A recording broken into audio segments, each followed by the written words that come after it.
Petit disclaimer afin de débuter cette nouvelle saison sereinement. Premier point, qu'est-ce que Lara Tactical? Lara Tactical est une société qui forme exclusivement des professionnels habilités à porter une arme dans le cadre de leur service. Ça, c'est pour la France parce qu'en Suisse, la réglementation est un petit peu différente.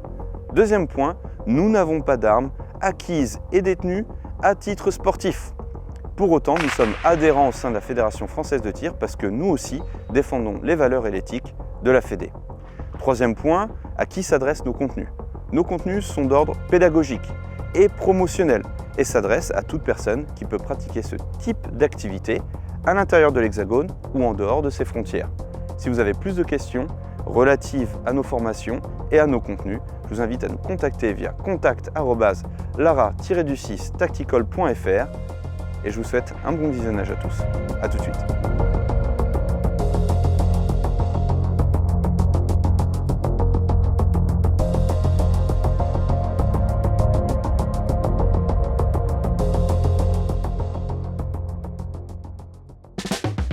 Salut à tous et bienvenue pour cette nouvelle vidéo. Aujourd'hui, je vais vous présenter mes meilleurs conseils pour effectuer un super dégainé. Ça, c'est l'intro qui tue grave méchamment. Bon, dégainé, bien évidemment, plein de questions à nous poser. Vous avez été nombreux à me demander, mais comment est-ce que vous faites des dégainés? Moi, je sais faire un dégainé, mais j'ai 2-3 trucs qui vont pas. Et bien, ça tombe bien. Je vais tenter de vous donner, au travers de ces petits conseils, quelques petits axes d'amélioration. Alors déjà, ce qu'il faut comprendre, c'est que la qualité du holster va jouer un rôle. Alors ouais, je sais, vous allez me dire, oui, mais en fait, pas vraiment. Tu dis tout le temps, Johan, que le matériel... Oui, mais quand même, parce qu'il y a des holsters quand même qui vont vous mettre en danger. Il y a certaines marques comme ça qui mènent rapidement à l'esprit et qui finissent par vous mettre des balles dans le pied. Ben ça, c'est pas ce qu'on veut. Donc, certains types de holsters, ban, ok. Surtout ceux qui sont un peu genre Cordura, ceux qui ont un système de rétention avec le doigt qui donne sur le pontet. Bref, vous m'avez compris. Deuxième point, c'est la vitesse mécanique. Alors, vous allez voir, on va rentrer dans les détails, mais il y a quelque chose que je dois vous dire, c'est que mécaniquement parlant, regardez bien, si vous et moi, au travers de cette caméra, on fait exactement la même chose, regardez bien ce mouvement-là. Je suis certain que nous sommes exactement à la même vitesse. Donc ça veut bien dire qu'il y a quelque chose qui va faire la différence en chemin. Et c'est mes conseils justement qui peut-être vont vous aider à vous améliorer. D'ailleurs, toi, caméraman, juste derrière, tu dis top, vous êtes prêts à faire un dégainé exactement comme moi, au même moment. Dès que tu dis top, on est prêt. Top.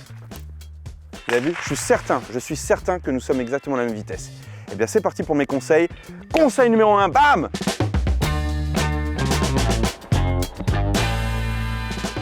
Conseil numéro 1. Alors conseil numéro 1, vous allez avoir besoin d'un marqueur ou d'un petit stylo comme les images qui vont défiler. Vous allez tout simplement tracer une ligne comme ça à l'arrière de votre main qui correspond, regardez bien très cher, juste ici à l'arrière de mon arme. Et ça c'est très important puisque ça va me permettre d'assurer, regardez bien, je le fais au ralenti, juste ici, hop, je viens et je vérifie la correspondance immédiatement, regardez bien, ici sur mon arme. Hop là, du trait avec l'arrière de mon arme. Et j'ai même pas eu besoin de sortir mon arme de mon holster au final. Pourquoi? Parce que ce qu'on recherche déjà, c'est la régularité dans le placement. Pourquoi? Vous n'aurez jamais d'efficience sans régularité. Et alors du coup, la question que tout le monde se pose, et bien évidemment, il y a un hélicoptère qui passe. Ok, on continue. Donc du coup, deuxième chose qui va vraiment être important, qu'est-ce qui se passe si je dégaine et que mon arme se situe comme ceci dans ma main? Est-ce que je dois quand même tirer, replacer mon arme, etc. Alors les gars, petit démo, regardez bien, je me mets en face là ici de ce gong-là, et bien même si en fait je tire de cette façon-là, ça m'apprendra à faire le malin, et bien je peux quand même tirer sans difficulté. Pourquoi? Parce que le plus important, ce n'est pas le placement des mains, c'est le grip sur votre arme qui fait la différence. Vous pouvez avoir un grip de poulpe comme vous voulez, vous pouvez tout simplement appuyer sur votre queue de détente, regardez bien juste ici, et ça rentre sans difficulté, hop, juste ici. Pourquoi? Parce que j'ai le grip sur mon arme de cette façon-là. Et regardez, je peux avoir le meilleur placement du monde, mais regardez bien ce qui se passe en main maintenant. Si je ne tiens pas mon arme en main, hop ici, mon arme s'envole, regardez, hop, mon arme s'envole, vous la voyez sautiller. Et oui, pourquoi? Parce que le grip est plus important que le placement des mains. On passe au conseil numéro 2. Conseil numéro 2!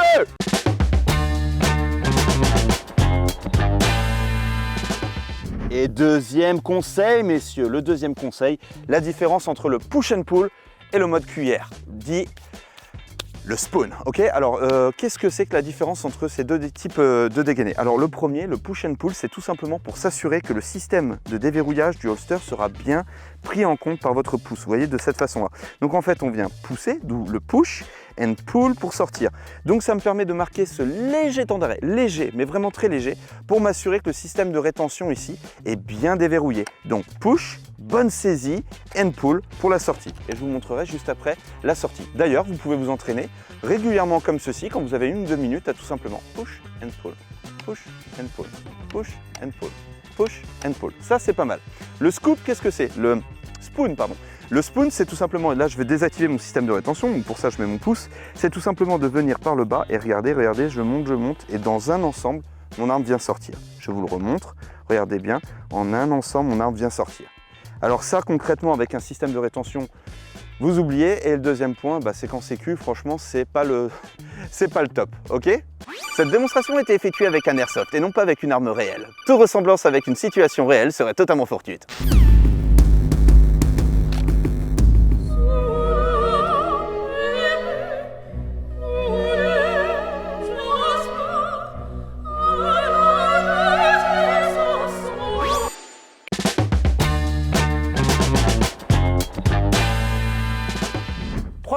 Troisième conseil, reprenons un tout petit peu notre sérieux et on va parler d'angle de bras. Le premier, c'est tout simplement d'éviter de trop fermer. Le second, de trop l'ouvrir, mais plutôt de travailler dans l'axe du holster.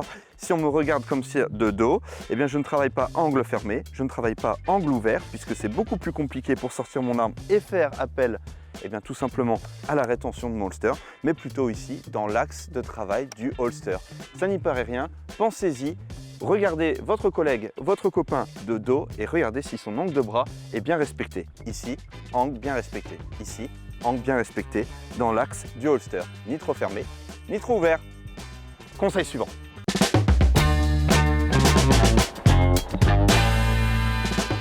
Quatrième conseil, c'est ce qu'ils appellent en anglais le motor recruitment. En français, l'équivalent, ça serait les fibres musculaires, mais je n'ai pas trouvé vraiment d'équivalent en termes scientifiques pour appuyer ce que je vais vous dire là. Cela étant dit, il y a un exemple qui est très concret. Imaginez, vous avez un sac qui est rempli à 20 kg et vous le faites travailler une fois, vous devez le soulever, 2 fois, vous devez le soulever et à la fin, je ne vous mets plus que 1 kg dedans alors que vous pensez qu'il y en a 20. Qu'est-ce qui va se passer? Vous allez l'arracher parce que vous allez mettre un maximum de force pour tout simplement le soulever. Eh bien, c'est un petit peu la même analogie qu'on peut trouver avec le dégainé. Je m'explique. Quand vous faites un dégainé, vous avez une arme qui pèse au bas mot, allez, un petit peu plus d'1 kg ou 1 kg on va dire. Est-ce que vous avez besoin de mettre autant de force et d'énergie que si vous souleviez un poids de 5 kg? Absolument pas. C'est la raison pour laquelle on voit beaucoup de personnes qui, quand ils font des dégainés, sont très durs sur leur dégainé, comme ceci. Comme ceci. Vous en voyez des fois, regardez bien. Et ils y mettent un maximum de force, comme si en fait finalement ça allait combler un manque de technicité. Pensez chat, pensez félin. Regardez bien la différence entre ce type de dégainé et ce type de dégainé. Regardez, je suis relâché, je me relâche et je pense. Je recommence. Et je n'utilise que la force nécessaire pour sortir mon arme de mon holster. Vu? Ça c'est un très bon conseil. Ne mettez pas plus de force que nécessaire. Conseil suivant!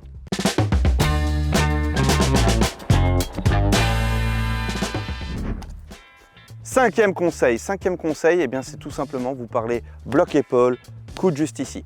Ok, concrètement, ce qu'on voit souvent, ce sont des gens qui s'articulent dans tous les sens de cette façon-là pour tout simplement effectuer leur dégainé.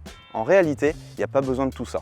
On va plancer Playmobil. On va tout simplement bouger ce dont nous avons besoin pour sortir de notre arme du holster. Alors regardez bien, c'est très important au niveau de la bascule. Ça se passe au niveau de l'épaule, ça c'est très important. C'est ce qu'on appelle le bloc épaule. Bloc épaule, ici, je bloque l'épaule, bloc épaule et coup d'holster. Bloc épaule, coup d'holster. Et vous voyez ce qui se passe ici, c'est que mon poignet n'est pas cassé. C'est-à-dire qu'à la sortie de mon holster, mon poignet n'a pas fait ceci pour venir ensuite monter de cette façon. Absolument pas. Ce qui se passe, c'est bloc épaule, hop, coup d'holster, juste ici. Et de cette manière-là, mon coude est venu chercher mon holster et à ce moment-là, j'ai mon arme dans l'axe du travail. Donc ça, c'est un petit conseil qui est pas mal du tout. Vous prenez en vidéo et vous venez regarder ça.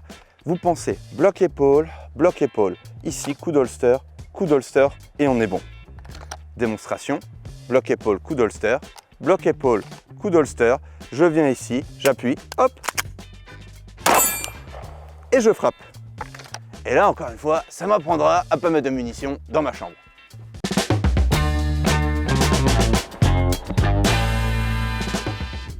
6e conseil. Pour le 6e conseil, ça parle de séquençage. Le séquençage, c'est quoi? C'est tout simplement de faire les choses dans le bon ordre. Ce que je peux constater, regardez, démonstration, c'est que certaines personnes ont tendance à faire leur dégainer et à venir terminer leur grippe une fois qu'ils sont au bout de segment juste ici. Donc en gros, ils viennent tout simplement finir leur grippe ici en bout de segment. Or, idéalement, il faudrait tout simplement faire hop, le verrouillage du grip ici, là, et ensuite monter à 45. Pourquoi? Parce que si en bout de segment, vous devez gérer la prise de visée, la préparation de la queue de détente et le grip, ça fait quand même beaucoup d'informations. D'ailleurs, à ce propos, vous avez deux mains, main 1 et main 2.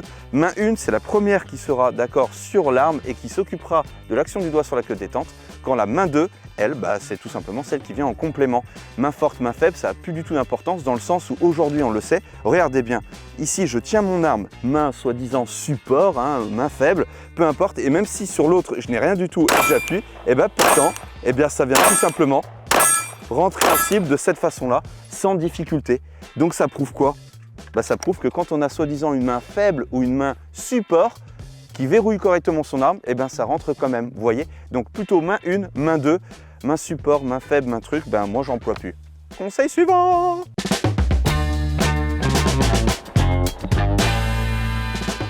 6 bis, c'est le conseil caché. En fait, il n'y avait pas qu'un 6, il y en a deux 6. Et oui, parce que là, je vais vous parler de préparation de la queue de détente et des tensions que vous allez avoir entre la main 1 et la main 2. Observez. Ici, lorsque vous venez présenter votre arme de cette façon-là, souvent, les gens ont tendance à venir directement faire, hop, action de doigt sur la queue de détente juste ici, préparer et ensuite, en fin de segment, boum, tirer de cette façon-là. Toutes les administrations ne permettent pas cela. Et dans certains cas extrêmes, des fois, il y a des coups de feu, ils partent en bas. Pourquoi? Parce que, pris dans la dynamique, qu'est-ce qui se passe? On délivre un coup de feu parce que là, on est en train de préparer la queue de détente, qu'on est stressé, qu'on est dans la rapidité, blablabla, et vous connaissez la suite. C'est la raison pour laquelle certaines administrations vont plutôt en fait privilégier le doigt le long du pontet et ici je viens et ensuite je viens présenter juste ici. Ça, c'est peut être une source effectivement, de source de méditation pour certains. Pensez-y, moi je vous donne pas de leçon là-dessus, c'est vous qui voyez. Deuxième point, c'est sur les tensions entre les mains. Plus vous serrez votre arme de cette façon-là et plus ça va être compliqué de pouvoir tout simplement. Pourquoi? Parce que plus vous créez de tension dans cette main forte, et plus vous en avez dans votre index. Ce qui va faire quoi? Ralentir tout simplement le nombre de coups que vous pouvez délivrer, bien évidemment, et souvent, tout simplement driver votre arme dans une direction qu'on ne souhaite pas. C'est la raison pour laquelle quand je viens tout simplement travailler, c'est surtout ma main numéro 2 qui vient travailler, et ma main numéro 1 qui vient tout simplement juste appuyer sur ma queue de détente de cette façon-là. Voilà, ça c'était le conseil 6 bis, passons au conseil suivant.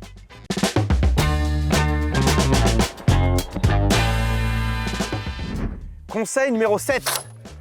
Si je vous demande de faire avec une main 1, 2, 3, 4, 5, 6, 7, 8 et qu'avec l'autre je vous demande de faire 1, 2, 1, 2, 3 de cette façon-là, ça va donner ceci. 1, 2, 3, 4, 5, 6, 7, 8, 1, 2, 3, 4 et 2. Et ensuite ça devient quoi? Complètement le bazar. Et c'est exactement la même chose que lorsque vous faites un dégainé.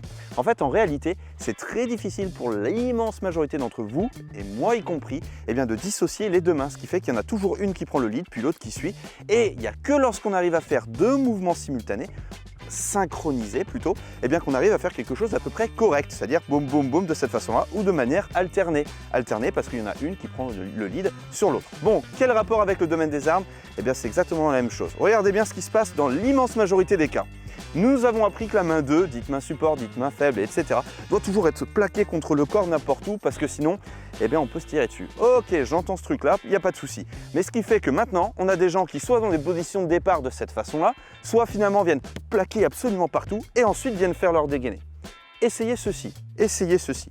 Vous mettez là, d'abord vous bougez votre main 1, et ensuite quand vous montez, vous faites mouvement synchronisé pour les deux. Je répète, main 1, et ensuite synchroniser avec les deux. Est-ce que vous avez systématiquement besoin que votre main 2 soit collée contre votre corps, sur votre tête, sur votre épaule? Absolument pas. Et même dans une certaine mesure, même si elle était là au final, comme certains font de cette façon-là, au final, c'est pas plus dangereux pour votre sécurité. Je remonte le mouvement, main 1, et ensuite je viens, j'amorce le mouvement et je tire de cette façon-là. Je remonte ici de cette façon-là, main 1, bouge en premier, et ensuite je viens et puis je tire. De cette façon-là. Vu? Pas mal, non? Allez, conseil suivant. «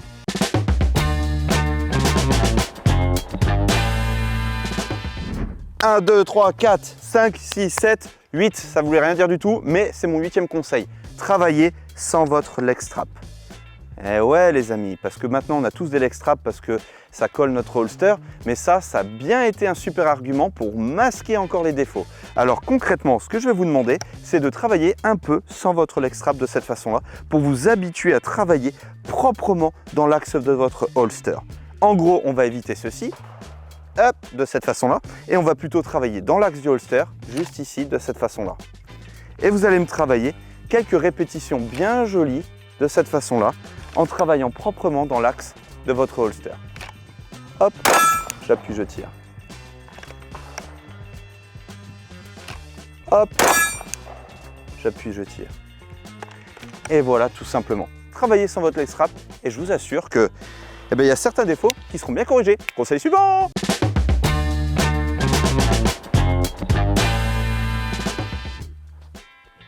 Conseil numéro 9, pour ce conseil numéro 9, c'est tout simplement de venir travailler votre dégainé à l'envers en enroulant la chaussette. Je parle très lentement comme ça pour que vous puissiez bien comprendre qu'il faut intellectualiser.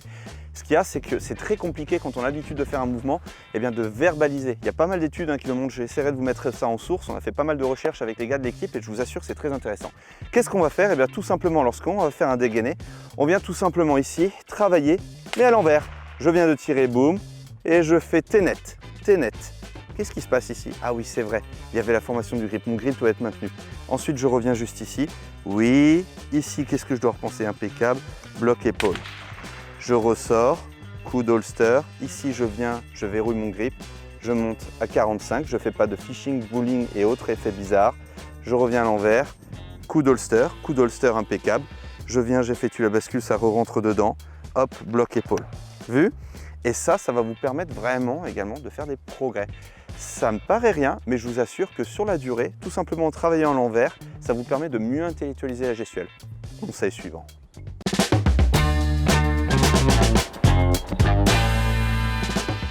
Conseil numéro 10. Pour le conseil numéro 10, je vais vous inviter à tout simplement faire varier la position de départ de vos mains.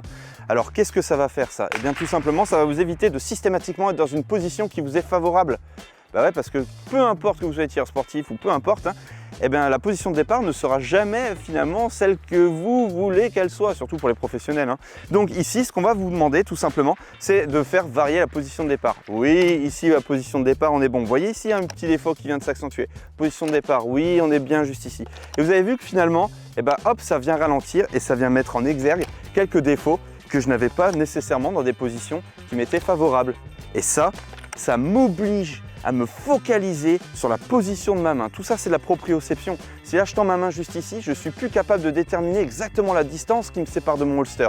C'est ça que je vous oblige à faire, c'est de faire varier vos positions de départ. Certains drills sont très connus pour ça, avec des positions un petit peu non académiques et qui viennent vraiment rendre un drill beaucoup plus compliqué que lorsque nous sommes dans notre position favorite, prêts à dégainer juste ici. Right?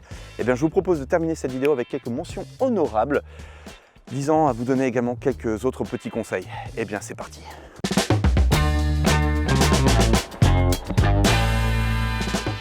Maintenant, je vais vous parler de neurones, mais pas n'importe quel neurone, les neurones miroirs. Alors, ça a déjà été observé chez les primates, puis ensuite chez les humains. Et en fait, on s'est posé la question de savoir comment les primates apprenaient. Ils apprenaient en visualisant. Et donc, ils se sont dit, tiens, est-ce que ça fonctionne chez les humains? Oui, of course, ça fonctionne chez les humains. En fait, dans l'idée, on apprend en observant, mais pas juste en observant de manière passive, en observant de manière active. C'est-à-dire en contextualisant la chose, c'est-à-dire en se disant tiens, ce mouvement-là, dans ce contexte-là, va m'aider, et surtout en la conscientisant, si on peut le dire de cette façon-là, c'est-à-dire en essayant de mimer exactement la même chose. Ils ont fait les tests, notamment avec des gens qui apprenaient des partitions de piano. En fait, en réalité, il y avait un groupe qui a fait ça pendant 5 jours en jouant, l'autre qui a fait 5 jours juste en observant, et puis à la fin, on s'est aperçu finalement que les deux groupes se rejoignaient à un moment donné et que les résultats étaient quasiment identiques, quasiment les mêmes. Pourquoi? Parce que quand on a la volonté d'apprendre en visualisant, le schéma neuronal qui est adopté dans notre cerveau est exactement le même que si vous faisiez réellement l'action. En gros, ça veut dire que je visualise quelque chose, c'est comme si je faisais l'action. C'est fou, non? Moi, c'est ce que je vous invite à faire. Je vous invite à vous filmer. Pourquoi? Parce que bien souvent, les gens ont tendance à masquer leurs défauts. C'est-à-dire qu'ils vont aller très vite, prendre leur arme, ensuite aller très vite après le dégainer et ensuite ralentir pour prendre leur prise de visée. Mais si on doit finalement faire une observation, le dégainer, au final, c'est pas le temps mécanique qui est le plus important ici. C'est presque le début et la fin. Le début sur une bonne saisie ici, stabilisation, temps mécanique ici. On n'en a rien à faire en fait en réalité, hein, c'est un temps qui va être à un moment donné incompressible, mais la prise de visée, d'avoir une arme qui est bien alignée, une bonne préparation de détente, une bonne prise en main, ça se travaille. Et au final, ça fait partie du dégainé. Et c'est ça souvent qui est bâclé. C'est la raison de cette vidéo. Et vous l'aurez compris. Bon, eh bien je vous propose de me rejoindre tout de suite pour le petit point matos. Et puis je vous laisse après tranquille, vaquer à vos occupations. A tout de suite pour le point matos.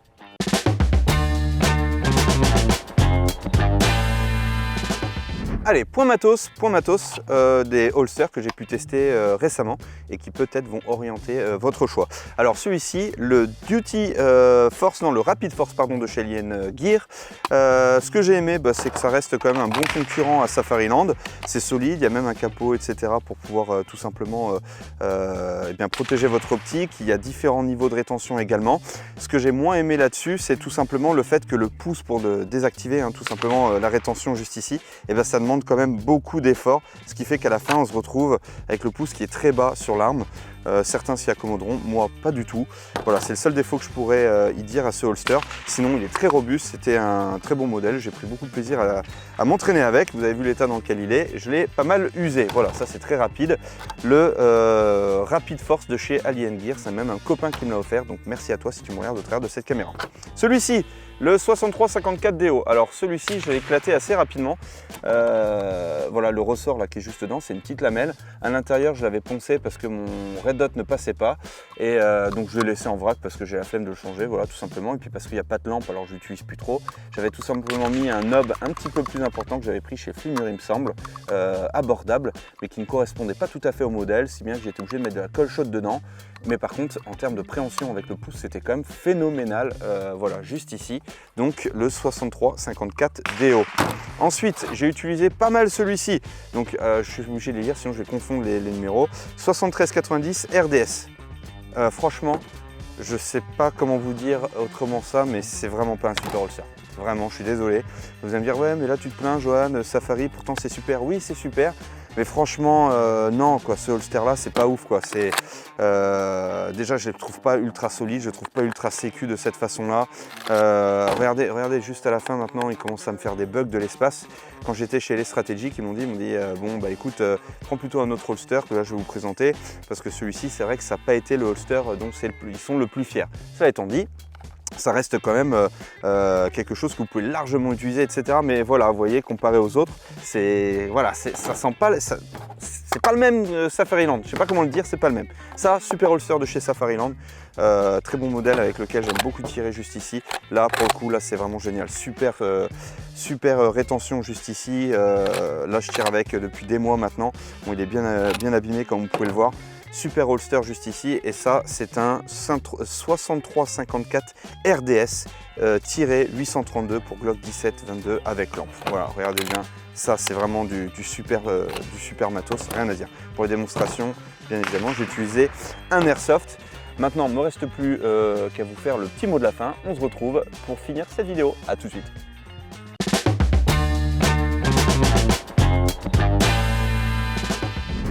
Allez, il me restait encore 2 ou 3 petites choses à vous dire juste avant de vous quitter. La première, c'est qu'on a publié un petit peu moins de vidéos sur les dernières semaines, pour pas dire mois. Et la raison s'explique tout simplement par le fait qu'on a eu pas mal de boulot, mais dans l'ombre. C'est du travail qu'on ne voit pas, mais c'est du travail essentiel pour faire évoluer une société dans de bonnes conditions et dans la bonne direction. Mais ça, vous le verrez un tout petit peu plus tard. Deuxième point, je voudrais remercier mon frangin de nous avoir préparé pour les 24 du Mans vélo qu'on a fait il n'y a pas si longtemps que ça. Hein. C'était fin août. C'était vraiment très dur. Donc merci à toi de nous avoir préparé. D'ailleurs, si vous voulez le soutenir au travers de son travail, si vous voulez vous mettre au sport, si vous avez envie de suivre un mec qui est fun sur les réseaux, n'hésitez pas à suivre mon frangin, Lara Tactical Coaching, c'est sur Instagram, c'est super ce qu'il fait. Et là, ça nous a vraiment boosté pour ces 24 heures du Mans. Voilà, vous voyez peut-être quelques images qui défilent, c'était vraiment dur, mais vraiment c'était bien, c'était une aventure en famille, c'était génial. Enfin, dernier point, si vous avez envie de nous soutenir, parce que vous êtes toujours plus nombreux, les patchs, les t-shirts, les casquettes, les machins, tout ça c'est sur le site de Terang, n'hésitez pas à jeter un œil.